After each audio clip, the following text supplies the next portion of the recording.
Durante todo o elogio fúnebre não mencionaram Charlie. Eu o perdoo, tivemos um ótimo casamento. Quem era ele? Se fosse o meu irmão que tivesse morrido, para ser sincera, eu ficaria muito irritada. Eu realmente ficaria. Só penso nisso porque Charlie Kurt me lembra um pouco meu irmão. E eu sou muito próxima desse irmão. Se eu pensasse que meu irmão morreu por uma causa em que acreditava, mas estavam apenas explorando a morte dele, isso me deixaria enjoada. Eu realmente me pergunto como a família imediata se sente em relação a isso. Eu não sei. Então eu teria algumas recomendações do que eu teria dito para fazer. Agora, essa é só a minha opinião. Você pode aceitar ou ignorar. Eu diria que teria recomendado que ela saísse do olho do público por no mínimo 1 a 2 semanas e até pelo menos de 3 a 6 meses. E o motivo é que, sabe, eu estava pesquisando quanto tempo pedem para os youtubers ficarem fora do olho do público depois de um escândalo. Isso é um escândalo, né, filho da morte? Eles dizem para ficar fora do olho do público por no mínimo 2 semanas até 6 meses. O problema é que as mulheres estão muito viciadas em celular, fama e atenção. Nós não sabemos mais como ter interações humanas quase normais. Não sabemos, estamos tão viciadas nos celulares que usamos até o limite para buscar fama. É ruim. Eu sei o que eles estão dizendo. Cristãos, eles veem isso de forma diferente de você. Eu acho que muitas cristãs veem assim, de verdade. Eu acho que tem muitas cristãs que acham desrespeitoso fazer um funeral em um estádio. E que, para ser sincera, nem era realmente o estádio. Eu acho que foi mais pelo jeito como fizeram. Tipo, os fogos de artifício estourando. Faltou um pouco de, sabe... Vou mostrar o funeral do John Fitzgerald Kennedy para vocês. Agora vejam. Nós ouvimos a reação da Erika Kirk no último programa. Sabe de uma coisa? Talvez a gente mostre. Então, tudo bem. É tão abençoado por ter mais trabalho do que jamais poderíamos sonhar. Quero dizer, é lindo e uma ação de ponto de virada a todo vapor. Tão poderoso. Tão abençoada por ter. Ok, então... Sim. Em seguida, nós vamos... Agora, nós assistimos, se você voltar umas 2 ou 3 transmissões, nós reagimos ao discurso inteiro da Erika. E, de novo, eu disse que o que percebi foi que ela meio que usou, mal falou sobre o Charlie. Mas eu ouço essas mulheres falando sobre Tupac. E eu fico pensando, como é que rapper, criminoso que morreu em um tiroteio, receber mais respeito, ser mais respeitado. Acho que um diálogo mais respeitoso sobre a morte e a memória dele do que o cara cristão conservador da família. Parece que, como mulheres, não podemos ficar bravas quando homens nos tratam mal, pois acabamos recompensando esses comportamentos. Nós realmente fazemos isso. Muita gente, sabe? Muita gente fala sobre o meu relacionamento com o Pac e tenta entender isso, sabe? E essa foi uma grande perda na minha vida. Ela parece uma mulher triste. Quero dizer, ela está ficando emocionada. É. Isso é uns 20 anos depois. Quero dizer, isso é, de novo, quando mulheres se casam ou acho perdem homens que percebemos como sendo alfa, tende a ser uma reação completamente diferente. Porque ele era uma daquelas pessoas que eu esperava que estivesse aqui. E minha tristeza é mais raiva. Sabe o que quero dizer? Porque eu sinto que ele me deixou. E eu sei que isso não é verdade. E é uma maneira muito egoísta de pensar sobre isso, mas eu realmente acreditava que ele estaria aqui por muito tempo.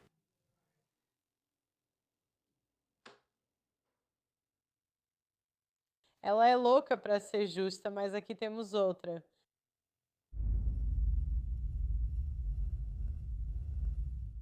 Você disse que tinha uma história sobre o Tupac que queria compartilhar e teve 2 interações com ele, certo?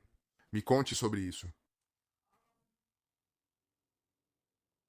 Eu estive na companhia do Tupac 2 vezes.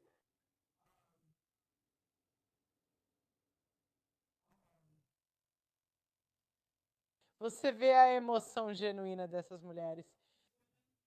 Essas mulheres nem estavam com ele, elas não tiveram filhos com ele, mas todas ficam emocionadas ao falar sobre ele.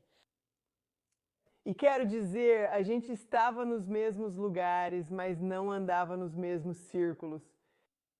Então, quero dizer, eu estava nos mesmos eventos, nos mesmos lugares, mas nós pegamos um voo juntos uma vez. Foi estranho porque eu estava na primeira classe e ele na econômica. E quando eu me sentei e o vi, pensei, vou conversar com o Pac até Atlanta. E quando ele continuou andando, eu pensei, quem diabos colocou o Pac na econômica? Eu poderia ter conversado com ele. Entendi o que vocês dizem, são coisas performáticas, ok. Provavelmente até certo ponto.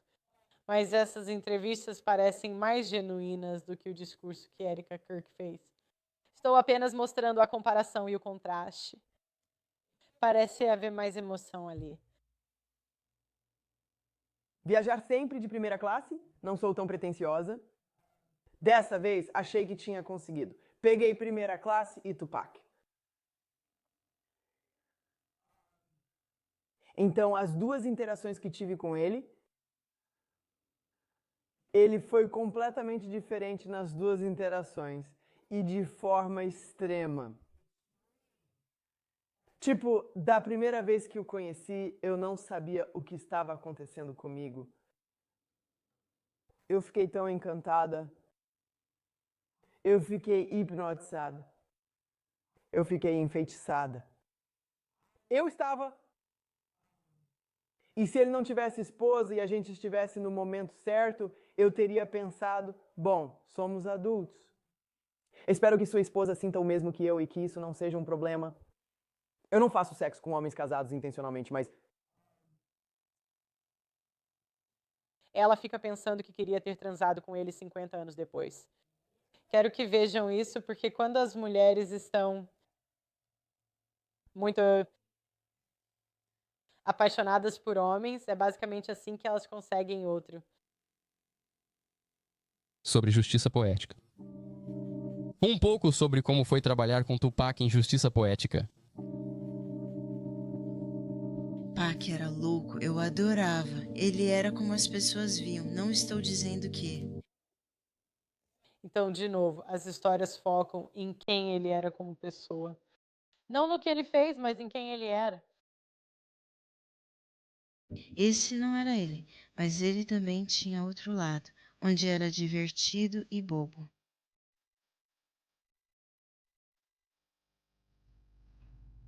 Eu acho que ele é realmente especial. Ele foi muito especial, incrivelmente talentoso. E ele tem tanto talento e é tão brilhante aqui. Você percebe que toda a atenção naquela história estava nele, não em mim, nele. E quando você compara e contrasta, quero dizer, é só. Lá vamos nós. Eu simplesmente não sinto nenhuma emoção com isso. Meu marido, Charlie. Ele queria salvar jovens, assim como aquele que tirou a vida dele.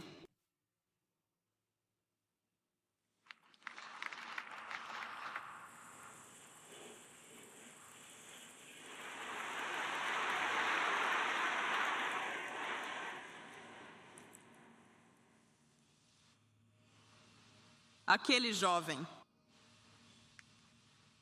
Aquele jovem. Na cruz, nosso Salvador disse: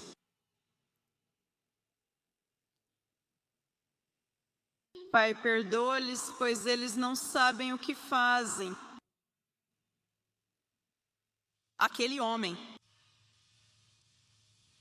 Aquele jovem. Eu o perdoo. Tipo, sendo bem sincera aqui, eu simplesmente não perdoo. Sem lágrimas, estou olhando.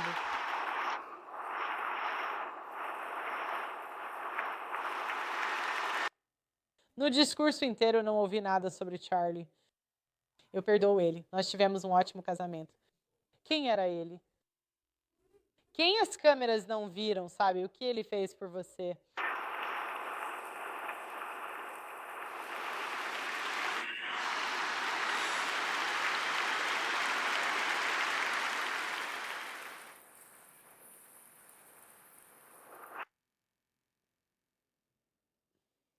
Eu odeio ser uma babaca. Talvez eu até goste um pouco. Eu faço esse trabalho, mas sabe, só estou sendo honesta, mas acho isso meio estranho. Então, de novo, as pessoas que não entendem a crítica disso, na verdade, não entendem a natureza feminina, que é que as mulheres querem atenção. Nem sempre amamos os homens com quem casamos. E muitas vezes é algo muito transaccional. E sabe, a natureza feminina inveja os homens. Então, ela assumir um papel masculino indica que talvez ela estivesse com ciúmes dele em algum nível. E nós realmente aproveitamos todas as oportunidades para tomar o poder e usá-lo para conseguir o máximo de atenção possível. Então, qual seria a melhor prática? Espere um instante, todos lucram com essa tragédia. As mulheres usam isso para demonstrar virtude. Não critique ela. Elas vão dizer que você não sabe o que é luto. Agora, as melhores práticas, eu realmente recomendaria o que Jackie Kennedy fez. Agora, vamos assistir ao funeral dela. Isso parecia muito mais respeitoso. Nós assistimos ao assassinato de John Fitzgerald Kennedy. Quais você acha que são as minhas chances de levar um copyright por causa dessa música? Baixas, tudo bem. Finalmente, em Washington, um baterista mais nobre assume o comando, liderados pela figura esguia e morena de Jacqueline Kennedy. Agora começam aqueles passos ritmados pelos quais a nação conduz seus presidentes caídos para a história. Veja, eu teria recomendado uma roupa que não chamasse atenção. Sabe, quero dizer, eu nem lembro o que Erika estava vestindo porque a maquiagem dela estava tão pesada. Parecia que estava empastada. Era só isso que eu via. Isso aqui não chama atenção nem um pouco. Parecia preto, como se houvesse um véu no rosto dela.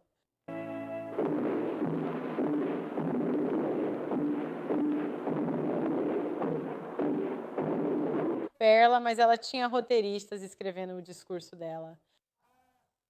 Tudo bem, mas ainda assim foi uma escolha dela fazer isso, certo? Em certo momento não é culpa do roteirista. Quero dizer, se ela escolheu ficar com os roteiristas, ela ainda assim leu.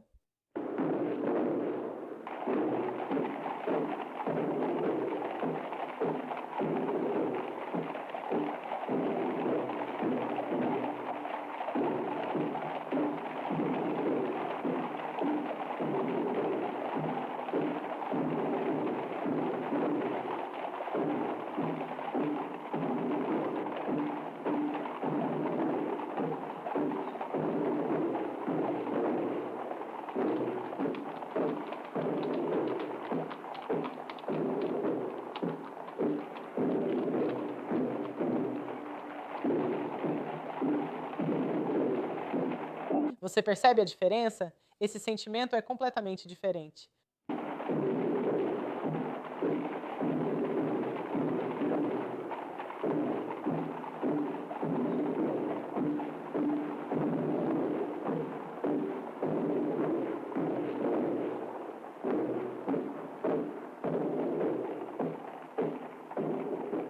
Na Avenida Pensilvânia, os tambores passam, 100 batidas por minuto. Atrás deles, Keyson vai até o Capitólio, onde John Kennedy recebeu o poder há 3 anos.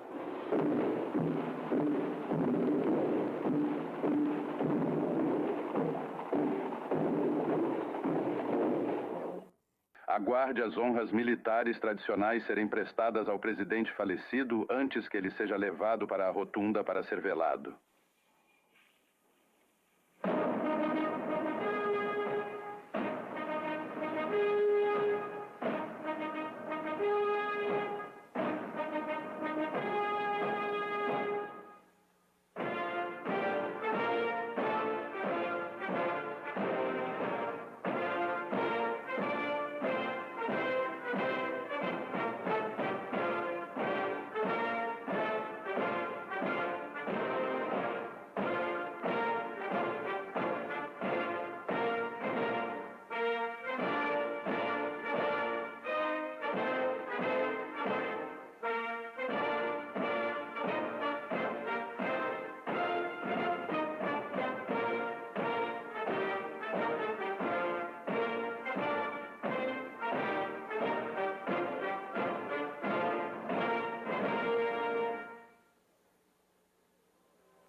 Então eu diria de modo geral que o áudio, não sei, é um vídeo antigo.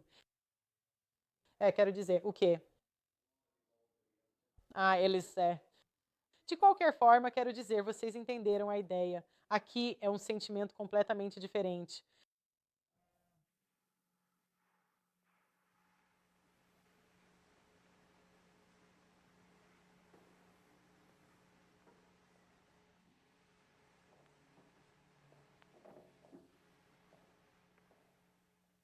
Sabe, de novo, isso é diferente de, tipo, transmitir o corpo, que foi o que Erika fez. É só isso.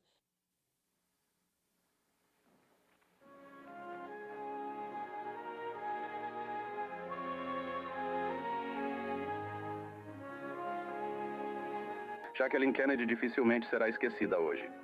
Transfigurada pela dor, ela permanece ereta diante do olhar do mundo e faz de sua aprovação pública um testemunho duradouro de devoção orgulhosa. Agora, durante todas as horas frias, até que as portas da rotunda precisem ser fechadas amanhã, os enlutados anônimos chegam, pois houve uma morte na família.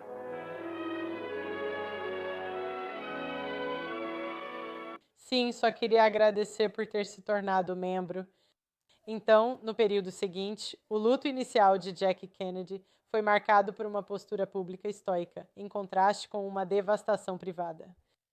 Após o assassinato de John Fitzgerald Kennedy em Dallas, Jack permaneceu em seu Tyler Rosa Chanel, manchado de sangue, recusando-se a trocar de roupa e dizendo: "Deixem que vejam o que fizeram." Ela acompanhou o corpo dele no Air Force One e permaneceu ao lado de Lyndon B. Johnson durante sua posse, cumprindo o dever em meio ao trauma pessoal. Entre 22 e 25 de novembro, ela organizou cuidadosamente o funeral de John Fitzgerald Kennedy, inspirando-se no de Abraham Lincoln em 1865, para garantir uma despedida histórica e digna. Ela escolheu o Quaison Chama Eterna no Cemitério Nacional de Arlington e outros elementos, transformando o luto em construção de legado. Ela caminhou no funeral. Ela caminhou no cortejo fúnebre em 25 de novembro, segurando as mãos de seus filhos, demonstrando força apesar da angústia privada. O luto era privado. Jack estava arrasada. Manchester observa que ela sofreu pesadelos, revivendo o assassinato e lutando contra pensamentos suicidas, confidenciando a amigos como Theodore White, que se sentia amarga por ter perdido John Fitzgerald Kennedy. Nessa época, ela fumava sem parar e bebia muito, contando com o apoio da família. O luto de Jack evoluiu para um equilíbrio entre contenção pública e luta privada. Ela fez poucas aparições públicas. Ela apareceu publicamente ao homenagear o agente Clint Hill em 1960 e 3 ou 1964 e em um evento do Comitê Nacional Democrata em agosto de 1964. Essas situações foram desgastantes e ela se afastou após vazamentos na mídia sobre seu depoimento à Comissão Warren aumentarem sua atenção. Seu foco era proteger seus filhos, Caroline e John Jr., da exposição pública. Lutas privadas. O luto de Jack foi intenso. Ela contou ao historiador William Manchester que se sentia roubada de sua vida com John Fitzgerald Kennedy e lutava com a fé, questionando a Deus por que ele permitiu a tragédia. Ela buscou consolo em conversas privadas com padres, amigos revelando depressão e culpa por não ter salvado John Fitzgerald Kennedy. Ela se mudou para Georgetown em dezembro de 1963, buscando normalidade, mas foi perseguida pela mídia. Preservação do legado. Jack criou o mito de Camelot ao dar uma entrevista em 1963 para Theodore White, romantizando a presidência de John Fitzgerald Kennedy. Foi um ato de luto para manter a memória de John Fitzgerald Kennedy como heróica, não trágica. Ela também participou de uma história oral confidencial, refletindo sobre a vida juntos. Com o tempo, o luto de Jack ficou mais reservado, com raras homenagens públicas a John Fitzgerald Kennedy. Ela se casou de novo, mas foi um casamento privado. Depois de se casar com Aristóteles, Onassis, isso foi realmente polêmico. Ela se casou com o ex da irmã, fez isso mesmo. Mulheres são mulheres, entende? Ela se afastou da vida pública, priorizando os filhos e a privacidade. Sua visita privada à Casa Branca em 1971 para a inauguração do retrato de John Fitzgerald Kennedy foi um raro reconhecimento do seu passado. Ela evitava falar sobre John Fitzgerald Kennedy e não aceitava entrevistas sobre os anos na Casa Branca. Então, quero dizer, diz aqui, que até sua morte em 1994, Jack manteve um luto reservado, focando no bem-estar de seus filhos. Seu companheiro observou que ela carregava a memória de John Fitzgerald Kennedy de forma reservada, evitando demonstrações públicas de luto. O ponto de Jack era que ela não queria que tudo girasse em torno dela novamente. E ela se importava com as crianças. Agora, não estou dizendo que talvez Erika tenha intenções diferentes, mas as ações dela são muito estranhas para mim. Agora, em seguida, vamos falar sobre por que isso acontece. Isso não é para atribuir moralidade a isso, mas para explicar por que uma viúva parece triste e outra parece bem. Viúva alfa é a mulher marcada por um homem de alto valor. Imagine alguém dominante, carismático, emocionalmente imprevisível e com forte apelo sexual. O alfa do passado dela é uma referência que permanece como um fantasma na mente dela. Ele é quem escapou, seja por término, morte ou uma lembrança que se apagou. O marido dela, o cara com quem ela acabou ficando, muitas vezes não se compara àquela experiência marcante. Então, quando ele morre, os sentimentos dela são confusos. Não só de luto, mas também uma mistura estranha de alívio, distanciamento ou até indiferença. Mesmo que o casamento tenha sido um sofrimento lento, perder um marido significa perder estabilidade, seja financeira, social ou simplesmente o ritmo da vida cotidiana. Parece que ela está de luto pelo papel que ele desempenhava, não necessariamente pelo homem em si. Se ele era provedor, estável e confiável, mas sem brilho, ela pode chorar pela segurança, pela história ou pelas crianças. A sociedade aprende ao papel de viúva enlutada, e ela pode aceitá-lo, consciente ou não. Além disso, sente culpa. Ela sabe que deveria estar arrasada, então pode fingir para manter as aparências ou evitar julgamentos. Então, isso é sobre viúvas em geral, mas acho que pode se aplicar a este caso também. Se o marido dela não era quem a fazia se sentir viva como o alfa, talvez ela tenha vivido anos com um ressentimento silencioso. O instinto feminino de falar, de buscar o melhor parceiro possível. Ela ainda sente falta do homem que a fazia se sentir viva, algo que seu marido nunca conseguiu. Quando o seu marido morreu, não é só um alívio, embora possa ser se o casamento era tóxico. É como um vazio emocional. Ela não está triste, pois se desligou emocionalmente há tempos perseguindo a sombra daquele alfa. A morte dele pode parecer libertação, uma chance de buscar a centelha novamente, mesmo sem ela planejar isso conscientemente. A programação hipergâmica das mulheres faz com que elas dizem que os homens foram sua melhor experiência. O marido de uma viúva de alfa foi provavelmente uma escolha conveniente, bom provedor ou legal, mas não quem a fazia se apaixonar. Com o tempo, essa diferença desgasta. Ela pode ter ficado por dever, filhos ou aparência, mas seu envolvimento emocional era pequeno. A morte só corta o último fio. Algumas mulheres lamentam em público, mas em privado se sentem libertas, embora tenham vergonha de admitir. Não é sangue frio, é a natureza humana em conflito com expectativas modernas. Uma viúva alfa não é apenas uma rainha do gelo unidimensional. Ela oscila entre tristeza e alívio, levada como folha e dilacerada pela culpa de não sentir o bastante. Se o alfa que a marcou está morto, ela pode projetar esse desejo não resolvido na memória do marido, complicando o seu luto. Ou se o alfa ainda existir, ela pode imaginar uma reconexão, vendo a morte do marido como uma oportunidade incomum. As mulheres não devem devoção eterna a ninguém, especialmente se o casamento foi um acordo pragmático, não algo apaixonado. Os homens precisam entender isso para evitar se tornarem o marido beta que é ofuscado. Mantenha sua postura, sua confiança, seu diferencial e sua capacidade de mantê-la interessada. Se você está lidando com uma viúva de alfa, não tente superar o passado dela. É um jogo perdido. Construa seu valor físico, emocional e social para que ela veja você como novo padrão. Então, eu só achei que era um artigo interessante que fala um pouco sobre por que as viúvas lamentam de maneiras diferentes